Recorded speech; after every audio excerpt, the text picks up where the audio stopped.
జంగారెడ్డిగూడెం జిల్లా పరిషత్ బాలుర ఉన్నత పాఠశాల నందు జాతీయ గణిత దినోత్సవ వేడుకలను ఘనంగా నిర్వహించారు. ఈ కార్యక్రమానికి ముఖ్య అతిథులుగా హాజరైన మండల విద్యాశాఖ అధికారులు బి రాముడు, జి రాములు హాజరయ్యారు.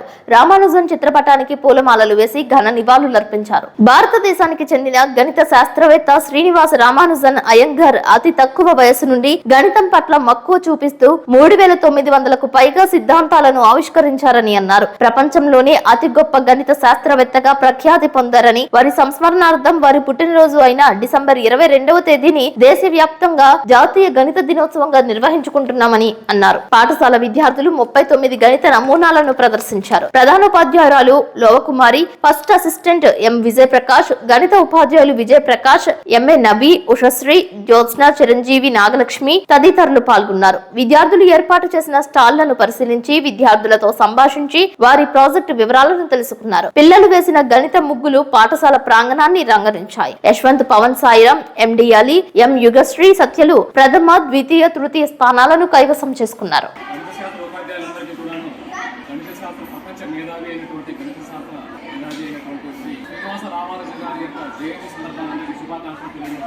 Thank you sir. ప్రపంచ గణిత శాస్త్రంలో మేధావులలో భారతదేశంలో పుట్టి మరి ప్రపంచ ప్రఖ్యాతి గాంచినటువంటి అనేక రకాలైన సిద్ధాంతాలని కనిపెట్టి చాలా మంది పెద్ద పెద్ద ప్రొఫెసర్స్ ను కూడా మరి గణిత శాస్త్ర ప్రొఫెసర్లు కూడా వాటి యొక్క సిద్ధాంతాల యొక్క సారాంశాన్ని కనుక్కోలేనటువంటి వాటిని కూడాను చాలా అవలీలుగా ఆ సిద్ధాంతాలని చేసి మరి నిరూపించి మరి ప్రపంచంలోనే అనేక రకాల సిద్ధాంతాలు దాదాపుగా 6165 సిద్ధాంతాలని కనిపెట్టాక ఎక్కడ చదివాను.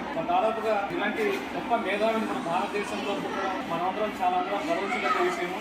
మరి అలాంటి యొక్క మేధావుల యొక్క మరి ఆదర్శాలను, వారి యొక్క భావాలని, వారి యొక్క సిద్ధాంతాన్ని ప్రతి ఒక్కరు కూడా మన ద్వారా పిల్లలు కూడా ఆ సిద్ధాంతాలని, ఆయా భావాల్ని మరి ప్రతి పిల్లలు కూడా మనకు చేరదీయాలని చెప్పేసి మరి ఈ రకంగా మన బాలుగుణత పాఠశాలలో మరి గణిత శాస్త్రం ఉపాధ్యాయులు ఎవరైతే ఉన్నారో వారందరూ కూడా చక్కటి ఈ కార్యక్రమాన్ని నిర్వహించి మరి పిల్లలకి వాళ్ళలో ఉన్నటువంటి గణిత మేధా సంపద ఏదైతే ఉందో దాన్ని వెలికి తీయడం కోసం చిన్న ఎగ్జిబిషన్ కూడా ఏర్పాటు చేయడం జరిగింది.